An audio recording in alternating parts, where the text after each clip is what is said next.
The dawn sky above Leyte Gulf stretched endlessly on October 25, 1944. At exactly 8:47 hours, metal wings sliced through morning air. A Bristol Beaufighter Mk-X carried the call sign Reaper 7. The pilot gripped his controls tightly. His radar screen showed a blip that would change everything. Naval commanders would later call this moment historic. The most dangerous threat in naval warfare was about to reveal itself. The pilot had no idea what was coming. His four 20mm Hispano cannons were loaded and ready. Those weapons were about to fire the first shots in a completely new kind of battle. This battle would decide something crucial. Could Japan's most desperate weapon actually work? Over the next 11 months, something terrifying would unfold. Japan would send 6,900 kamikaze pilots screaming toward Allied ships. The Beaufighter squadrons stood between those pilots and their targets. They would write one of aviation's most incredible defensive stories. Firepower would clash with determination. Radar technology would face human sacrifice. Split-second decisions would save thousands of sailors from death. The skies would become a killing field unlike anything ever seen. The weapon that forced Allied naval forces to throw out their entire playbook made its debut that October day. The Battle of Leyte Gulf was reaching its climax. At 10:49 hours, according to USS St. Louis' official deck log, something unprecedented happened. A Japanese A-6M-0 fighter deliberately crashed into the escort carrier's flight deck. The divine wind had arrived. Kamikaze attacks were now reality. Vice Admiral Takejiro Onishi commanded the 1st Air Fleet in the Philippines. On October 19, 1944, he had authorized something unthinkable. The first official kamikaze units were born. His reasoning was cold mathematics. Captured Imperial Japanese Navy records revealed the brutal truth. Conventional attacks achieved hit rates of only 2 to 5%. Allied ships defended by modern anti-aircraft systems were nearly untouchable. But a deliberately crashed aircraft carrying a 250-kilogram bomb changed everything. The theoretical hit rate jumped to 50%. The mathematics of desperation had created a new weapon. Japan's industrial capacity was collapsing. They could no longer replace trained pilots fast enough. Aviation fuel reserves were almost gone.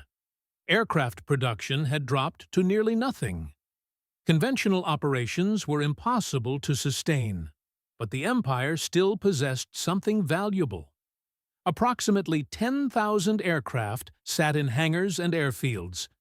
Tens of thousands of young men were willing to die for their emperor.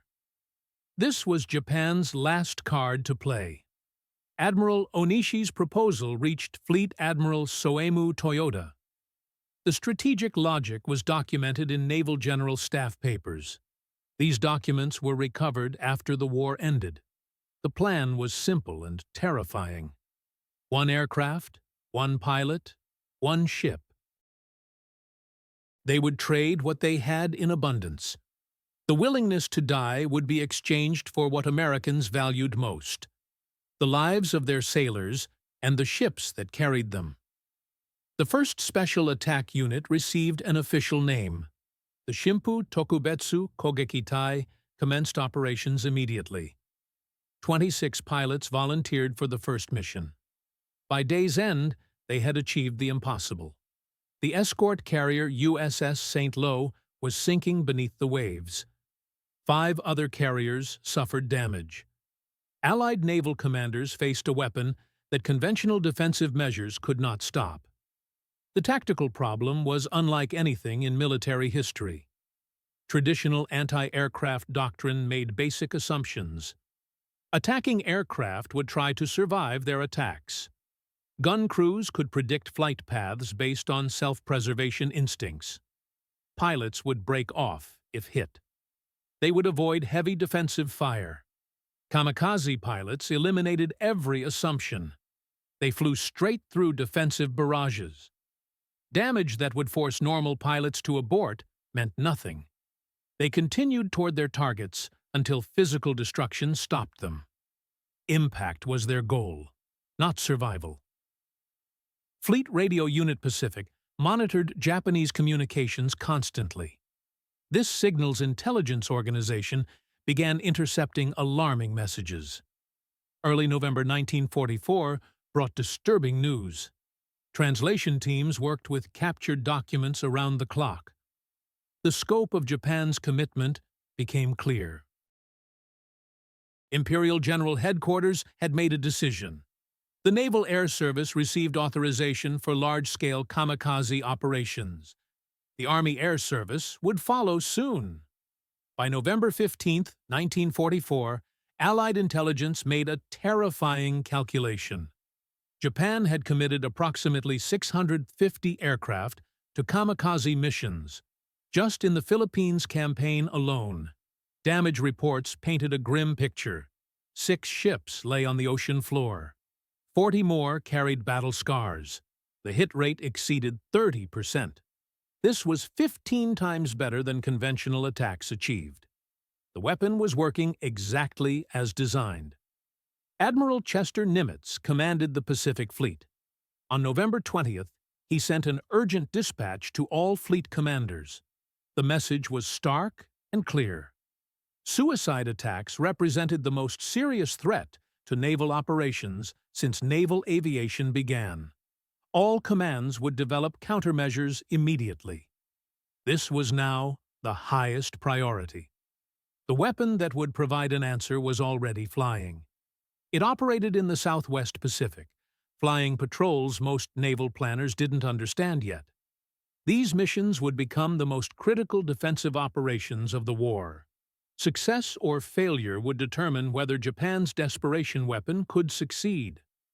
The Bristol Beaufighter entered service with RAF Coastal Command in 1940. Originally designed as a long-range heavy fighter, it had evolved into something different by late 1944. Japanese kamikaze planners had not anticipated this development. The aircraft had become a radar-equipped strike fighter with devastating firepower. It was specifically optimized for intercepting low-flying aircraft over water.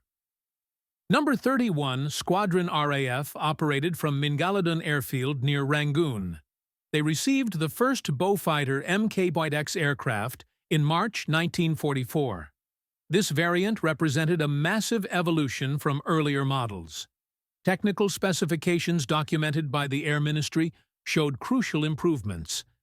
These upgrades would prove decisive against kamikaze attacks. The armament was absolutely formidable. 4 20mm Hispano Mk.2 cannons mounted in the lower fuselage created devastating firepower. Combined rate of fire approached 2,400 rounds per minute. Each cannon fired explosive shells weighing 130 grams. Muzzle velocity reached 880 meters per second. The shells contained a lethal mixture. High explosive and incendiary compounds detonated on impact. 6 303 Browning machine guns in the wings supplemented the cannon armament. Another 7,200 rounds per minute added to the total firepower. When all weapons fired simultaneously, the Beaufighter could place approximately 9,600 projectiles per minute into a target area. The destruction potential was staggering, but the weapon system that made the Beaufighter uniquely effective against kamikaze attacks was different. The AI Mk-8 radar, housed in the distinctive thimble nose radome, provided unprecedented capability. The radar could detect aircraft at ranges up to 5 miles in ideal conditions. Tracking continued to within 400 feet. For the first time, fighters could locate and intercept targets in conditions that made conventional combat impossible. Poor visibility meant nothing. Night operations became feasible. The confusion of ocean backgrounds that made visual detection nearly impossible was overcome. Radar gave Beaufighter pilots eyes that penetrated darkness and distance. Squadron leader James Harrington commanded Number 211 Squadron. Operating from Cocos Islands, his unit had discovered something crucial. His after-action report, dated January 12, 1945, described the tactical advantage clearly. The combination of radar detection and heavy cannon armament provided capabilities specifically suited to countering low-altitude attacks. They could detect incoming aircraft before visual range. Decisive firepower could be delivered in the brief engagement window available. The Beaufighter's power plant was equally impressive. Two Bristol Hercules 17 radial engines produced 1,170 horsepower each. Maximum speed reached 330 miles per hour at sea level. This was fast enough to intercept most Japanese attack aircraft successfully. The range of 1,170 miles allowed extended patrol stations far from base. Defensive perimeters could engage kamikazes before they reached naval formations. By December 1944, significant forces were deployed. The Royal Air Force and Royal Australian Air Force operated approximately 240 Beaufighters across the Pacific Theater. The aircraft equipped 16 squadrons assigned to various commands. RAF Coastal Command units in Burma and the Bay of Bengal flew daily missions.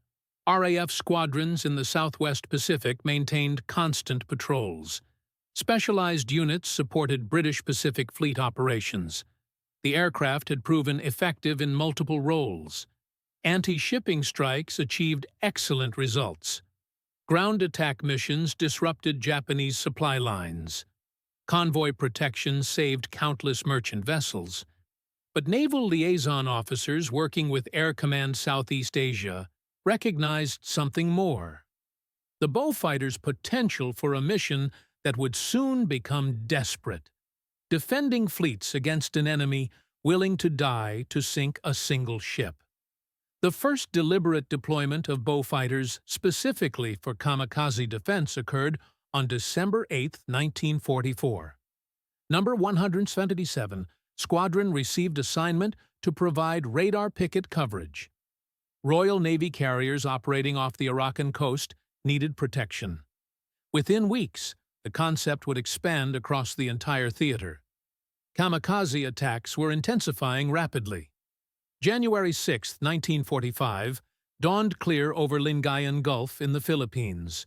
At 06:23 hours, Flight Lieutenant Robert Thornton piloted Beaufighter Hellhound III. Number 177 Squadron was on patrol. His AI Mk-8 radar operator, Sergeant William Davies, detected the contact that would validate an entirely new defensive doctrine. The radar screen showed a single blip. Davies called out the information calmly. Bogey, 270 degrees, range 4 miles, altitude Angels 2, speed 140 knots. The contact profile matched intelligence reports perfectly. Kamikaze approach patterns were becoming predictable. Single aircraft, low altitude, moderate speed, heading directly toward the Allied invasion fleet anchored in Lingayen Gulf. Thornton advanced throttles and turned to intercept. Radar guidance led him through pre-dawn darkness. Visual detection would have been impossible in these conditions. At 06:27 hours, Thornton achieved visual contact at 1,200 yards. The target was clearly identified: a Yokosuka D-4Y Judy dive bomber. Its distinctive inline engine profile was unmistakable. The aircraft maintained steady course approximately 400 feet above the water. Its destination was obvious: the transport anchorage where 70,000 American troops were preparing to land lay directly ahead. Death was flying toward thousands of sleeping soldiers. Thornton's combat report was filed with Air Command Forward. RAF Historical Branch Archives preserved his account of the engagement. Close to 600 yards astern and slightly below, pilot appeared unaware of our presence. Opened fire with all guns at Uro 628.15. Observed strikes along fuselage and wing route. Target exploded after approximately 2-second burst. No evasive action attempted. Wreckage impacted water at 062822. The entire engagement lasted less than 6 minutes. Radar detection led to swift destruction. The Kamikaze pilot never saw the bow fighter that killed him. He never had the opportunity to reach his target. The defensive concept that would save thousands of lives had been proven under combat conditions. Admiral Thomas Kinkaid commanded 7th Fleet. He positioned bow fighters from 3 squadrons around Lingayen Gulf. Numbers 177, 211, and 31 squadrons established radar picket stations. The aircraft maintained continuous coverage throughout daylight hours. At least 4 bow fighters remained airborne at all times. Overlapping radar detection zones extended 50 miles from the fleet. Between January 6 and January 13, 1945, Japanese forces launched approximately 430 kamikaze sorties. Imperial Japanese Navy records captured after the war documented this massive effort. U.S. Navy action reports showed the results. 24 ships were hit by kamikazes during this period. Significant damage occurred to multiple vessels, but RAF and RAF bowfighter squadrons claimed 47 confirmed kamikaze kills. Multiple sources verified these victories. Radar tracking data provided proof. Visual confirmation from ships supported claims. Wreckage recovery confirmed destruction. Number 177. Squadron alone accounted for 19 confirmed kills. The kill-to-sortie ratio revealed the weapon's effectiveness clearly. Bowfighter pilots engaging kamikazes before they reached the fleet achieved destruction rates exceeding 80%. Once a radar-equipped bowfighter detected a kamikaze outside visual range from the fleet, survival chances dropped dramatically. The attacking aircraft faced almost certain destruction. Wing Commander Harold Preston served as RAF liaison officer with 7th Fleet. His tactical assessment, submitted on January 15th, would influence naval air defense planning. The report reached the highest command levels. Radar-equipped heavy fighters positioned on picket stations provide the most effective defense against suicide attacks.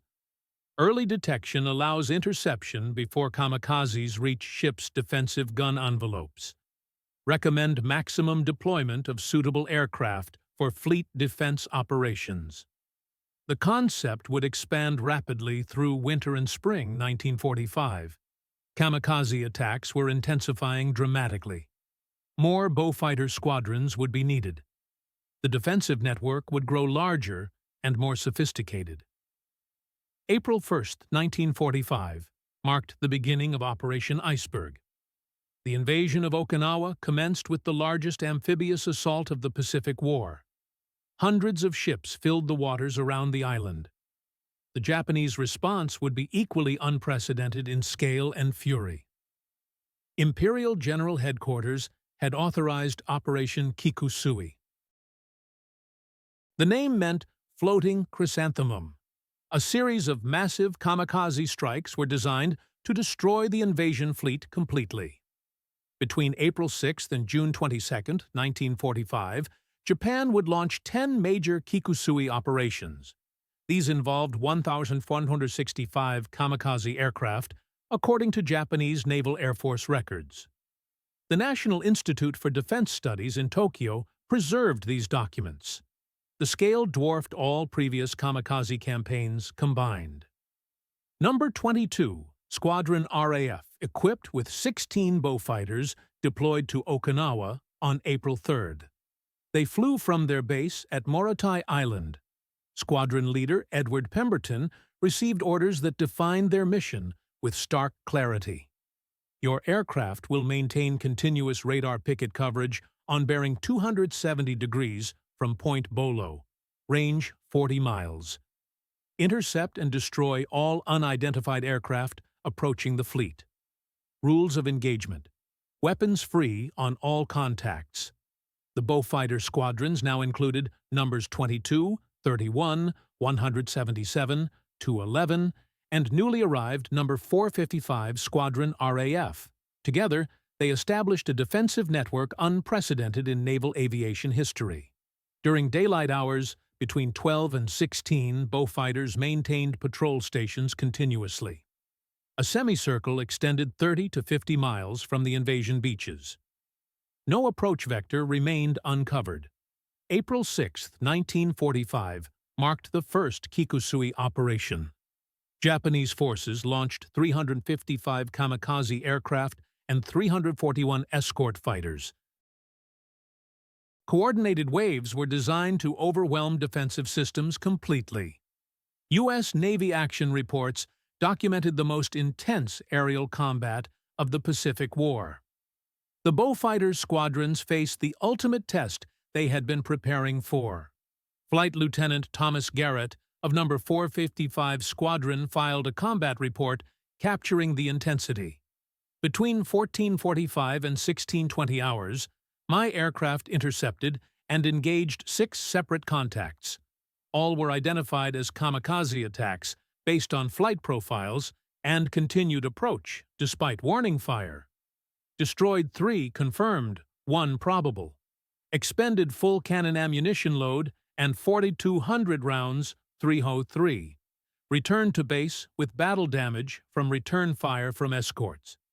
The statistics from April 6 revealed both the scale of the attack and the effectiveness of Beaufighter defense. Japanese records indicated 355 kamikaze sorties launched. U.S. Navy reports documented 22 ships hit by kamikazes.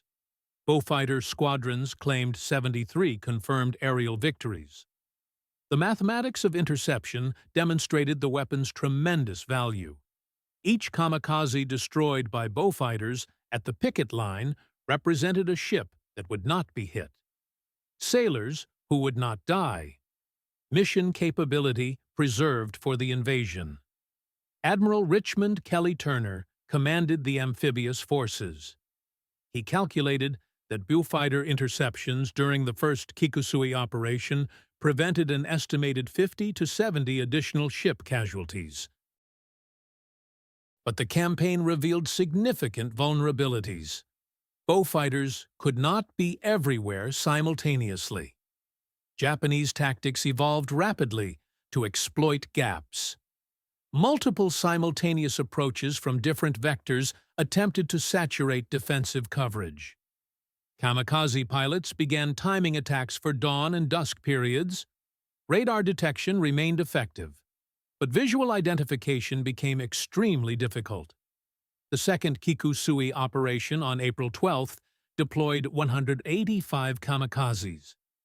Beaufighter squadrons claimed 34 kills, but 12 ships were still hit despite the defensive efforts. Among the casualties was destroyer USS Manert El Abele, the first ship sunk by a rocket-powered Oka kamikaze weapon.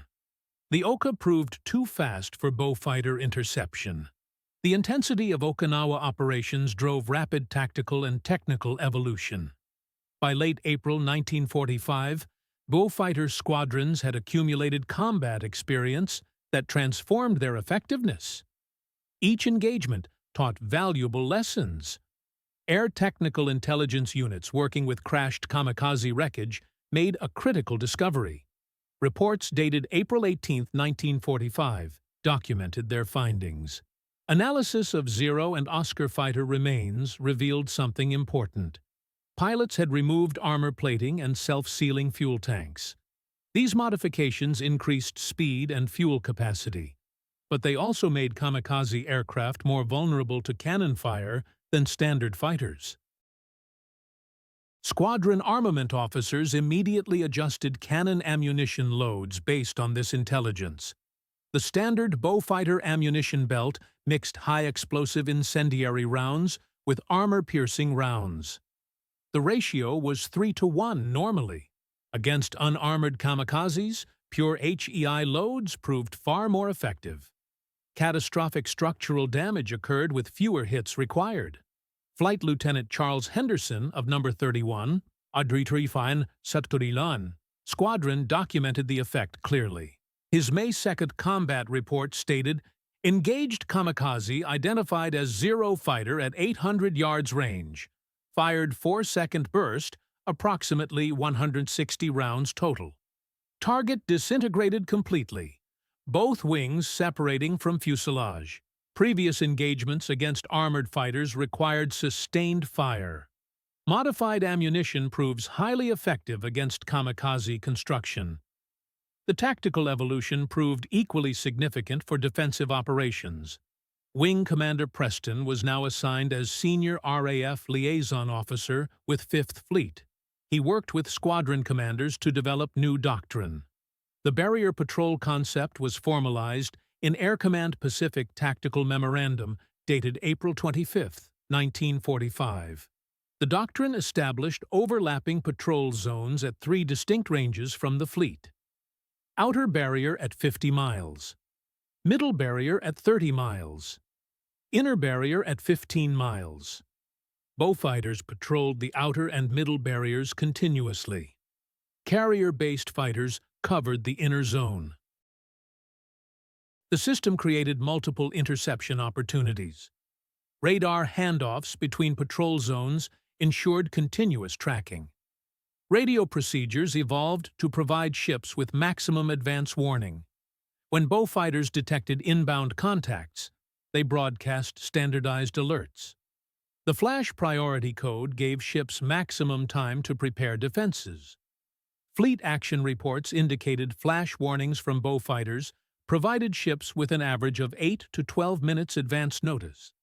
This was enough time to increase speed, begin evasive maneuvers, and bring all weapons to full readiness.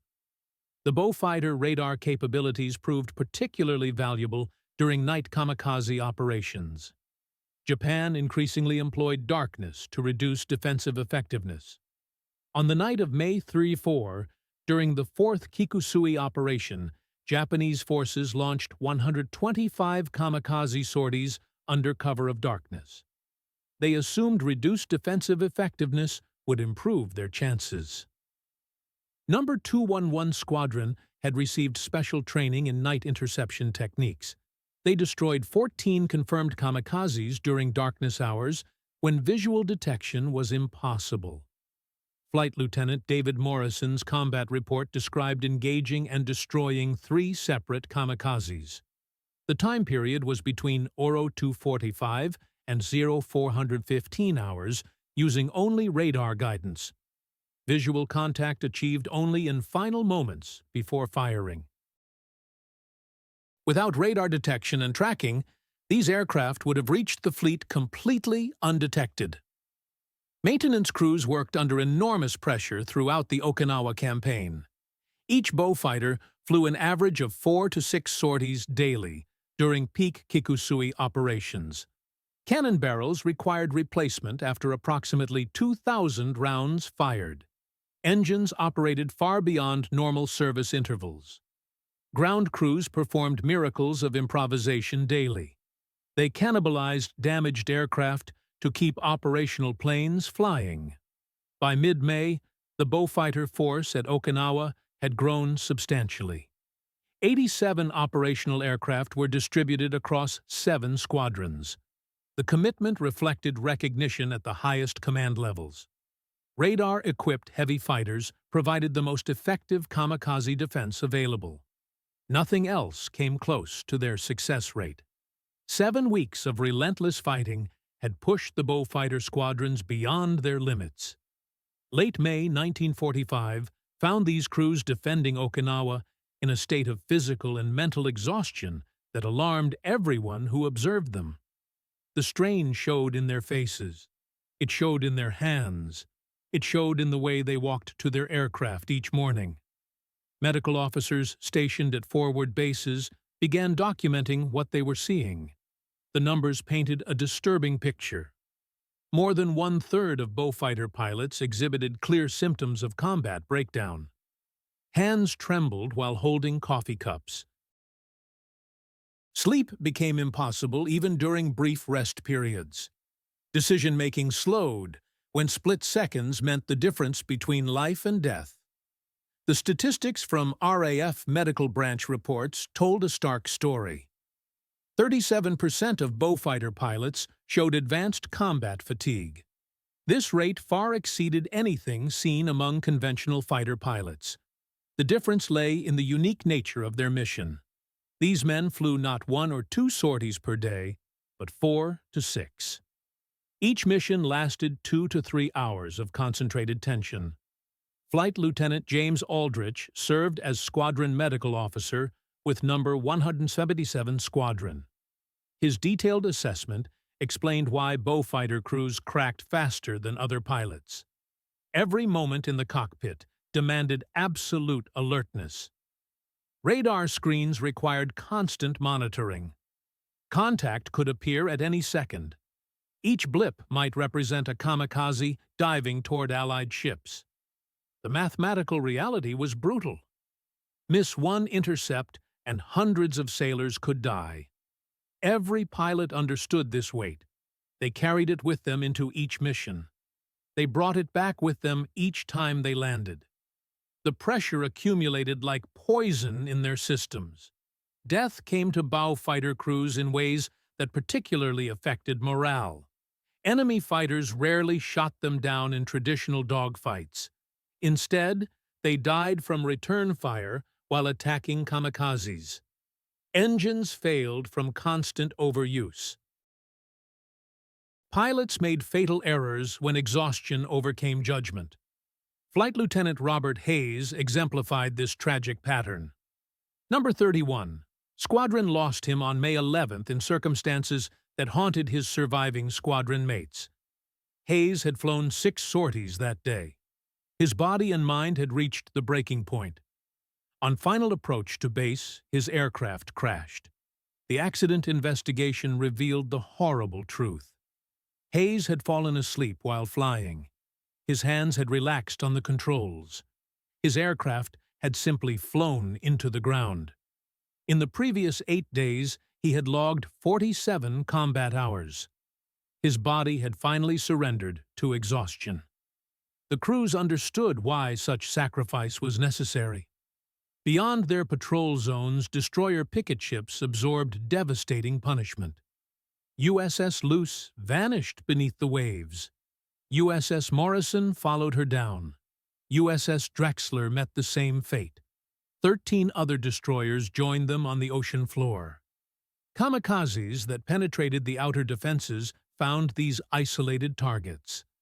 Survivors from these sunken ships often visited Beaufighter squadrons. They came to express gratitude to the men who tried to protect them. These encounters provided powerful motivation for exhausted crews. Petty Officer Harold Williams had served aboard USS Drexler until a kamikaze attack sent her to the bottom on May 28th. His letter to the Beaufighter squadrons captured the perspective from the ships they defended. Every day, they watched fighters patrolling overhead. Whenever they witnessed a kamikaze being shot down, the entire crew cheered. Each kill meant one less aircraft trying to hit their ship. When that final kamikaze broke through and struck, Drexler Williams felt no anger toward the fighter crews. He understood they were doing everything humanly possible. His survival depended on their efforts. His life belonged to those airmen scanning the skies above. Japanese sources revealed how deeply the Beaufighter threat had penetrated enemy thinking. Captured documents from the 203rd Air Group included tactical instructions that acknowledged the defensive barrier.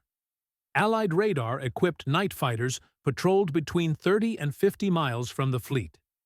These aircraft posed extreme danger to incoming attacks. The instructions warned pilots that radar detection occurred before visual range. Survival required minimum altitude flying. Cloud cover offered the only concealment. Multiple approach directions might divide defensive coverage. The fact that Japanese commanders felt compelled to develop such specific countermeasures proved the system's effectiveness. By June 1st, organized Japanese resistance on Okinawa had ended. The Beaufighter squadrons tallied their contribution to victory. Over 12,000 combat sorties had been flown.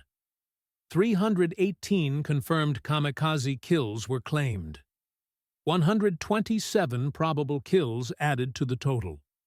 This represented the largest defensive air campaign in aviation history. June 22, 1945, marked the 10th and final Kikusui operation.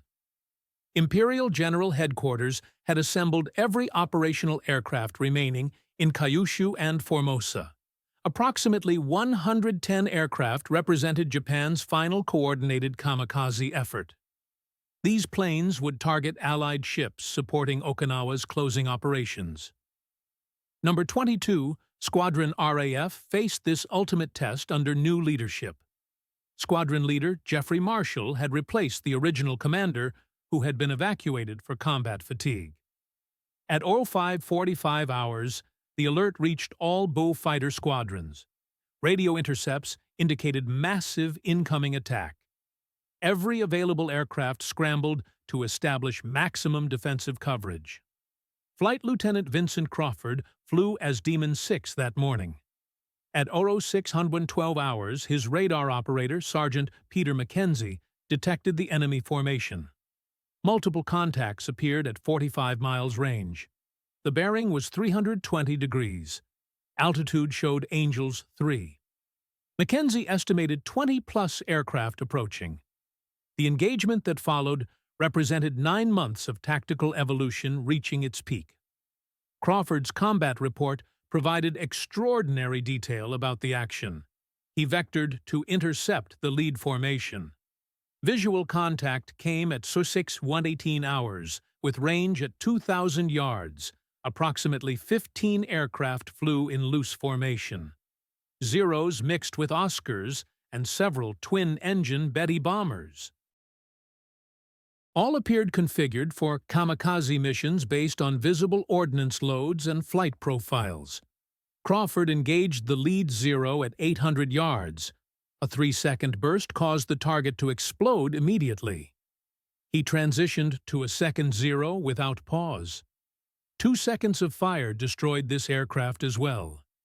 His third engagement targeted an Oscar fighter. Concentrated fire set the enemy plane ablaze.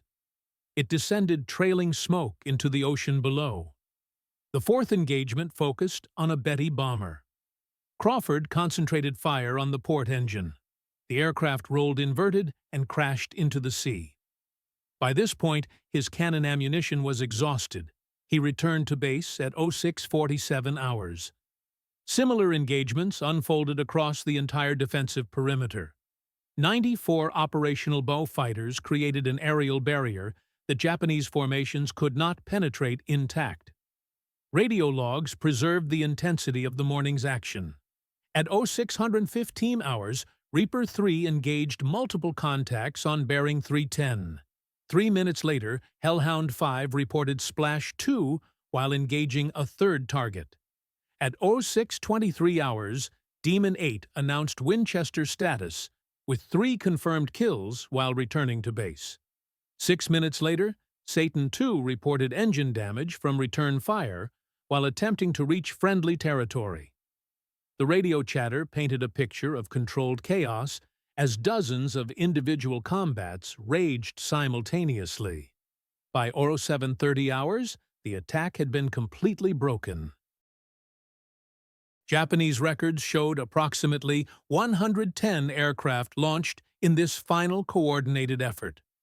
Beaufighter squadrons claimed 45 confirmed kills from this engagement alone. Carrier-based fighters and ship-based anti-aircraft fire accounted for additional enemy losses. Only 8 kamikazes succeeded in reaching the fleet. These achieved minor damage to 3 ships. No vessels were sunk. The defensive system had functioned exactly as designed. Admiral Raymond Spruance commanded the Fifth Fleet that morning. At 08:45 hours, he transmitted a message to all Beaufighter squadrons acknowledging their performance.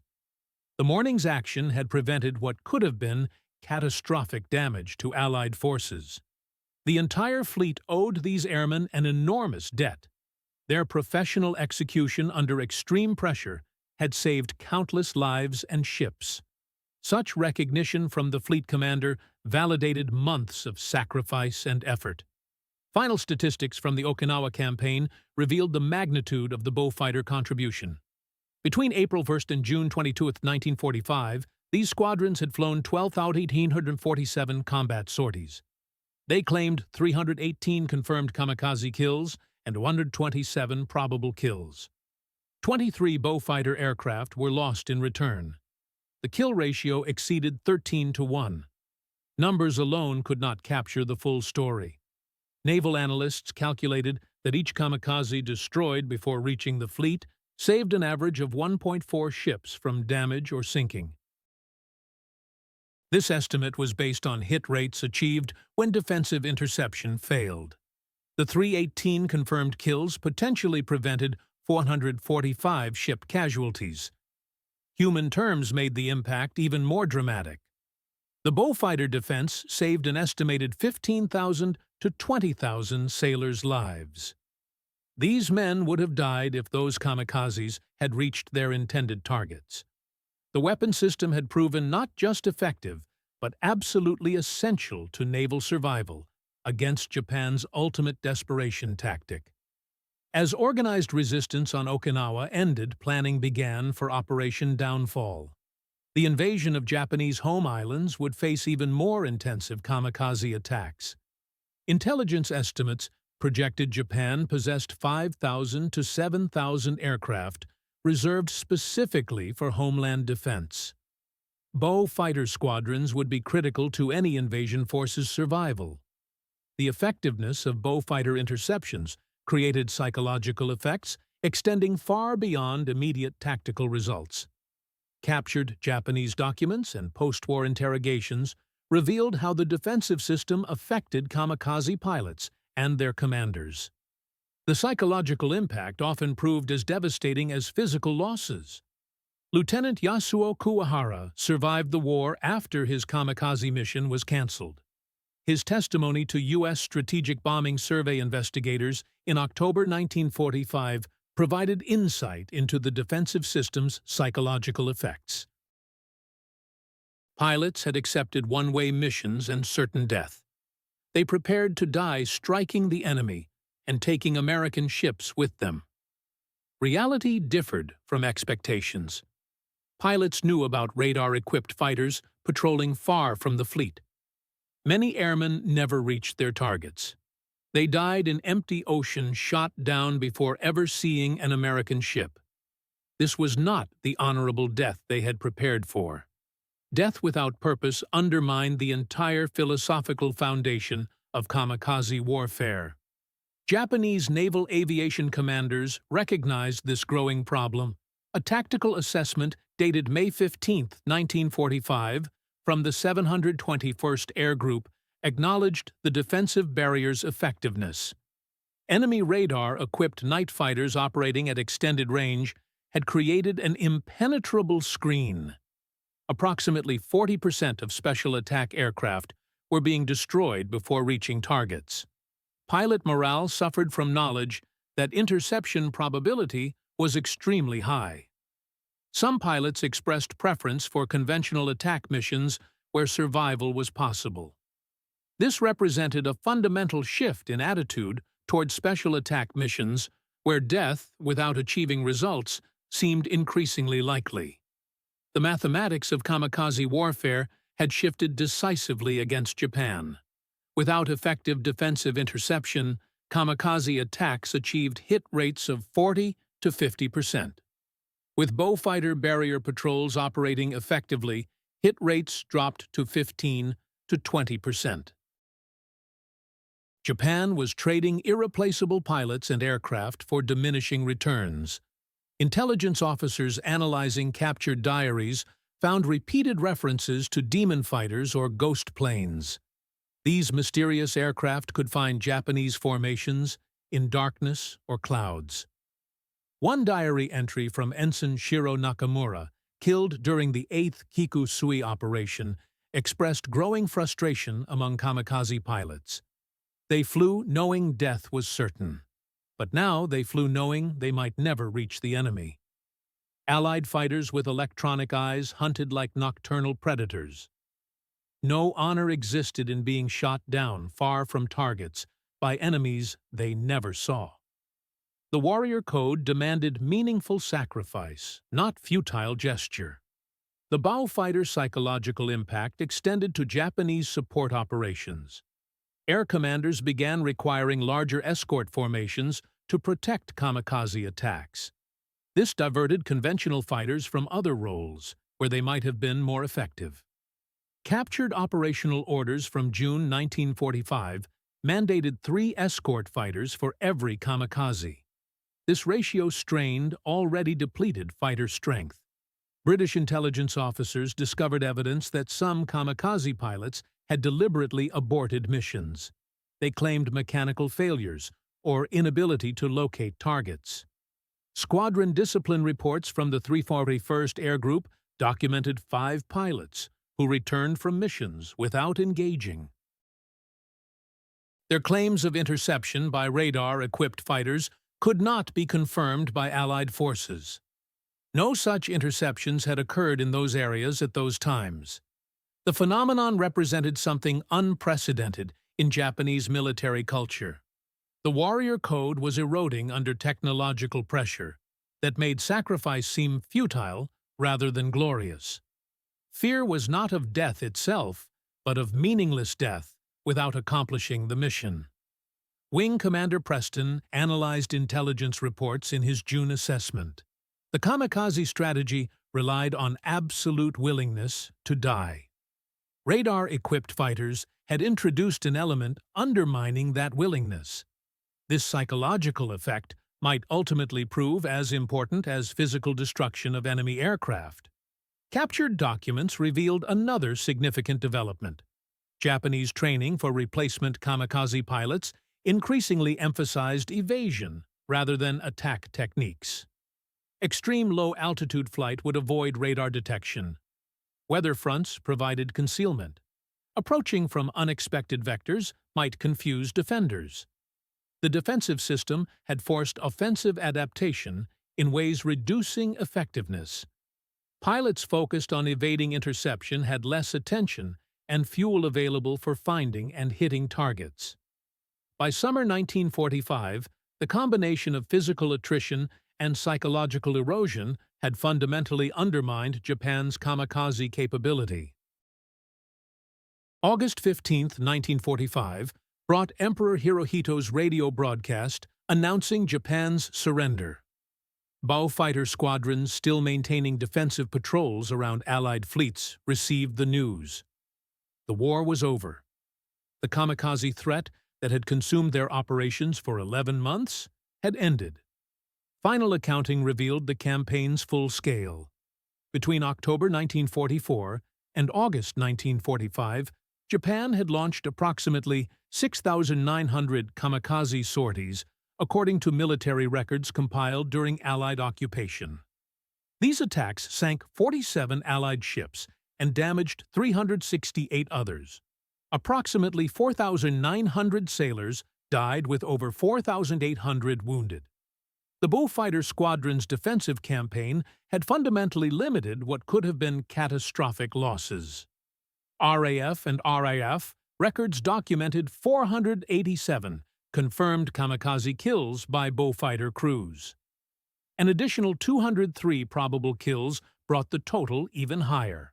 Naval analysts calculating alternate scenarios estimated devastating consequences without effective interception. Without radar-equipped fighter defense, kamikaze attacks would have achieved hit rates 2 to 3 times higher. This could have resulted in over 150 ships sunk and more than 20,000 casualties. The weapon system's effectiveness had prevented military disaster on an unprecedented scale. The Bao fighters' combination of radar detection heavy firepower and extended patrol capability established templates for all subsequent naval air defense fighters. This concept evolved into the post-war jet age, with aircraft like the de Havilland Venom and eventually modern carrier-based interceptors. Air Marshal Sir Keith Park commanded RAF forces in Southeast Asia during the campaign. His final assessment in September 1945 recognized the Bristol bow fighter's historical significance. Employed as a radar picket fighter, it proved to be one of the most significant defensive weapons of the Pacific War.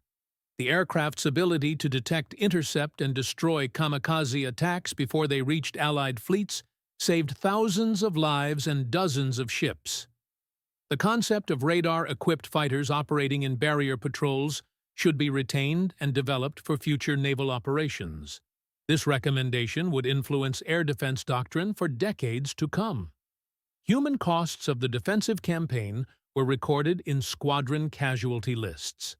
Bullfighter units defending against kamikazes lost 47 aircraft and 94 crewmen killed during the 11-month campaign.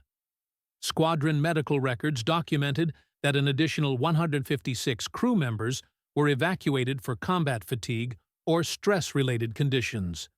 Flight Lieutenant Thomas Garrett survived the entire Okinawa campaign flying 187 combat sorties. His 1987 interview preserved in the Imperial War Museum Oral History Collection reflected on the experience. They understood their mission clearly. Every kamikaze shot down represented a ship that avoided damage and sailors who returned home to families. Japanese pilots were brave men doing what their country demanded, but stopping them was the job, and they accomplished it successfully. No celebration existed for the killing, but pride remained in saving so many lives through professional execution of duty.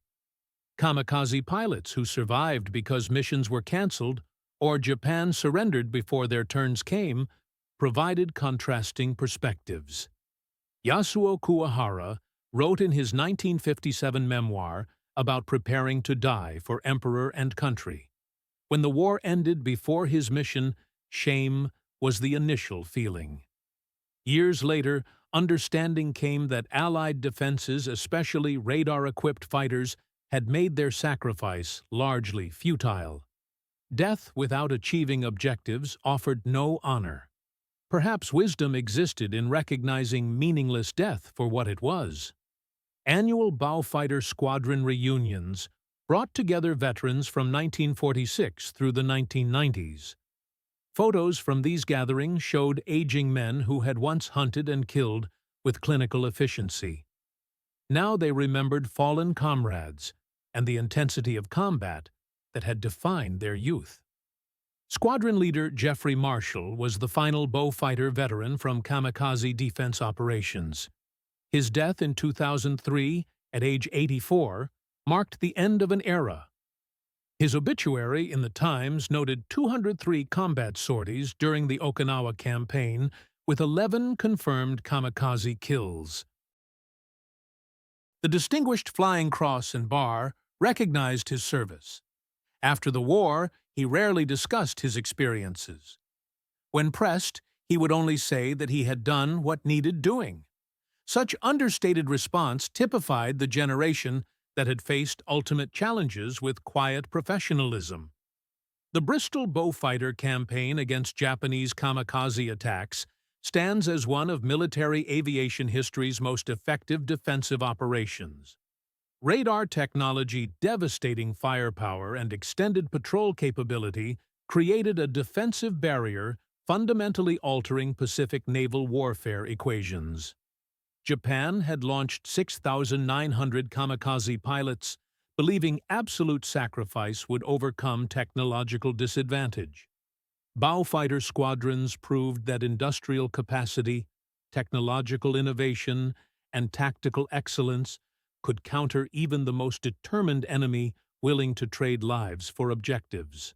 Streams of 20mm cannon fire reaching out to destroy kamikaze aircraft before they could reach Allied ships accomplished more than saving vessels and sailors. They demonstrated a fundamental principle of modern warfare. Technological superiority properly employed can overcome human courage and sacrifice when disparity becomes overwhelming. Young men who flew bowfighters through 11 months of intense combat saved thousands of lives they would never meet. They protected ships they would never serve on. They ensured victory in a campaign ending the war.